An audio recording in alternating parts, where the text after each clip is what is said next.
लढाई करतोय आणि पहिलीच लढाई मात्र गोल प्राप्त करण्यात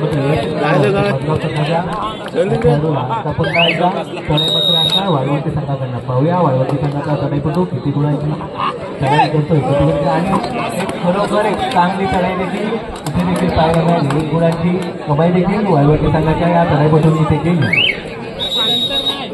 इथे पुन्हा एकदा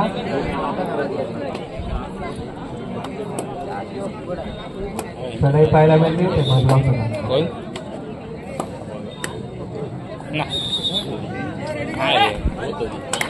दुसरा हो आणि खरोखर एक चांगली पकड मात्र आता पाहायला मिळाली. ते वाळवंटी संघाकडनं आहे. चढाईपटूचा चांगला प्रयत्न होता मात्र प्रयत्न मात्र तिथे रोखण्यात आला. चढाईपटूला मात्र रोखण्यात यश मात्र आलं ते वाळवंटी संघाच्या या क्षेत्ररक्षकांना. आता पुन्हा एकदा 10 नंबरची दर्जी प्रदान केला वाळवंटी संघाचा हा चढाईपटू. पाहूया धोका पत्करणार आपल्या संघासाठी गुण मिळवणार की रिक्त असे परत नाही हे मात्र तितकंच पाहण्यासारखं असणार. लक्षात घ्या मैदान क्रमांक 1 मधील चालू सामना संपल्यानंतर मित्रांनो खरं तर या ठिकाणी दुसरा फेरी आपण सुरू केले, परंतु एक सामना मात्र शिल्लक होता. सातेर्डे क्लब वर्सेस जय भवानी बिरवाडी हा सामना मैदान क्रमांक 1 वर होणार आहे. दोनच संघ घेतले गडबड आणि बिरवाडी. सातेर्डे क्लब वर्सेस जय भवानी बिरवाडी मैदान क्रमांक 1 वर होईल. आणि मग कधी खेळली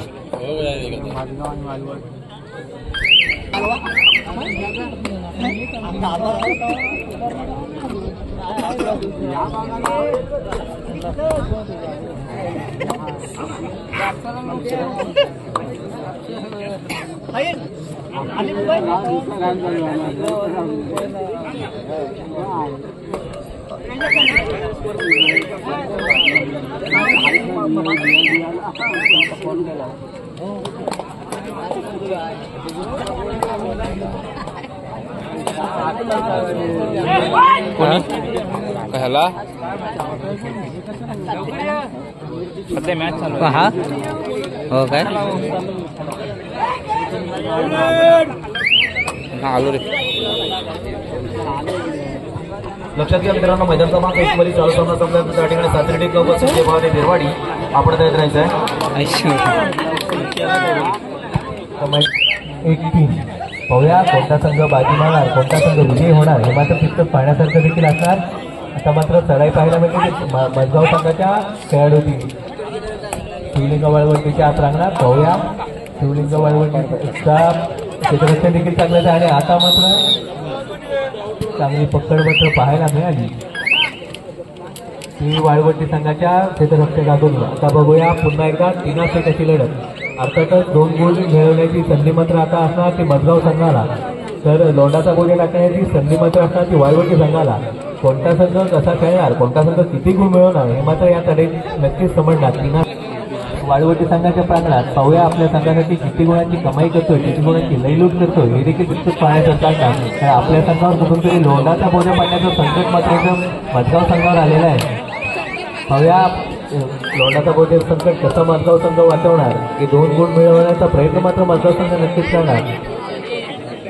वाळवंटी संघ नक्की प्रयत्न करणार की मजगाव संघाला लवकरात लवकर लोंढाचा बोजा देऊन आघाडी आपल्या इथे खेचून कशी आणायची याचा प्रयत्न मात्र वाळवंटी संघ नक्कीच करणार. मात्र कोणताही धोका क्षेत्ररक्षण न पत्करता वेळेकडे धोरण मात्र इथे वाळवंटी संघाच्या चढाईपासून घेतलं. मात्र रिक्षा वाळवंटी संघाचा हा चढाईपासून मात्र परतला.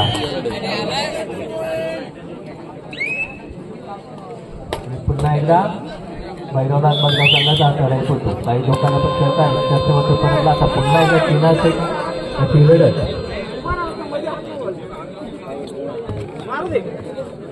आता मात्र मयुरी आणि आता मात्र चांगली चढाई मात्र केली आणि 2 गुण मात्र प्राप्त केले ते मयुरीने. आणि तोटीत वर्सेस जय भवानी बिरवाडी आपण मैदान क्रमांक 1 साठी तयार राहायचं आहे. तर मैदान क्रमांक 2 साठी जय हनुमान कोसरोली वर्सेस जय बजरंग ठार मजगाव आपण मैदान क्रमांक 1 साठी तयार करायचं.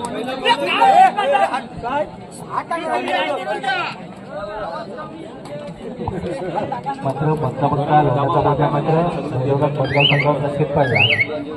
कबड्डी असा खेळ आहे की 7 जण कितीही बाहेर गेली तरी पुन्हा 7 जण मैदानात येण्याची संधी मात्र येते. आणि कधी कधी असं होतं की 7 जण जी बाहेर गेलेली असतात ते तेवढ्या दिमागात कमबॅक करतात आणि आपल्या संघाला विजय मिळवण्यासाठी प्रयत्न मात्र करतात. आता पाहूया मजगाव संघ कसा कमबॅक करणार. शिवलिंग वाळवंटी संयम राखून आपल्या संघाची आघाडी अजून मजबूत करणार. हे मात्र नक्कीच पाहण्यासारखं मैदान क्रमांक 2 वर असणार. तर मैदान क्रमांक 1 वर सुरू असणार सामना देखील अतिशय चुरशीचा 4-9-2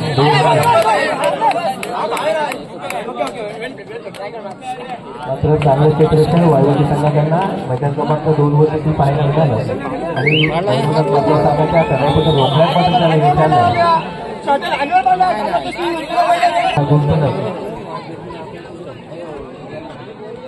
पुन्हा एकदा चढाई कोणती संघाकडनं चांगली चढाई खोलवर चढाई करण्याचा प्रयत्न आणि मात्र आणि जबरदस्त ठिकाणी पाहूया किती गुणांचे लय लूट केले आणि सुपर रेड मात्र मारण्यात यशस्वी मात्र ठरला. तो कोणत्याही संघाला हा चढाईपटू क्रमांक 2 साठी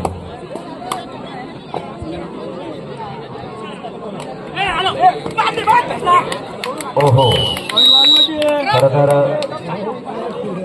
एक सुंदर अशा कबड्डीचं आयोजन आपण पाहतोय मित्रांनो. खरं तर या ठिकाणी आपण पाहतोय श्री गणेश सातर्डे आयोजित तालुकास्तरीय आमदार चषक भव्य कबड्डी स्पर्धा 2024चा प्रारंभ अगदीच संध्याकाळी रात्री म्हणायला हरकत नाहीये. अगदीच 10 वाजता या स्पर्धेला सुरुवात झाली. जवळपास सुरुवातीला वाटत होतं की कमीत कमी 8 संघ झाले तरी सुद्धा बरं वाटत. कमीत कमी आपली स्पर्धा या ठिकाणी पूर्णत्वास नाही. परंतु एक संघ मात्र या ठिकाणी येत गेला आणि निश्चितपणे जवळपास 32ची भाग्यपत्रिका या ठिकाणी तयार झाली.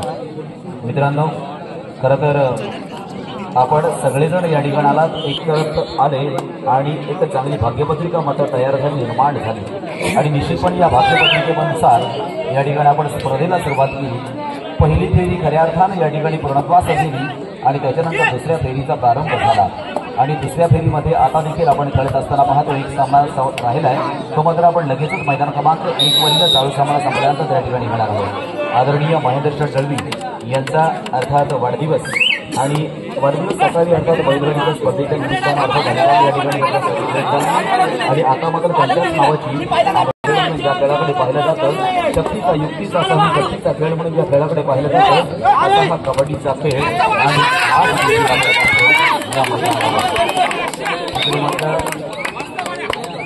संघांवरील खेळ आपल्याला मैदान क्रमांक 2 वर आपल्याला पाहायला मिळते. रोजित माळीमध्ये त्या ठिकाणी बाद होतोय. अर्थात मात्र त्याला प्रतिष्ठित करण्यासाठी मयुरेश मुरुड तालुक्यामध्ये अनेक दिग्गज खेळाडू या ठिकाणी आपल्याला खेळ करत असताना पाहतोय. खरं तर मुरुड कुठेतरी येत असताना आपण पाहतोय आणि ते देखील तितकंच महत्वाचं.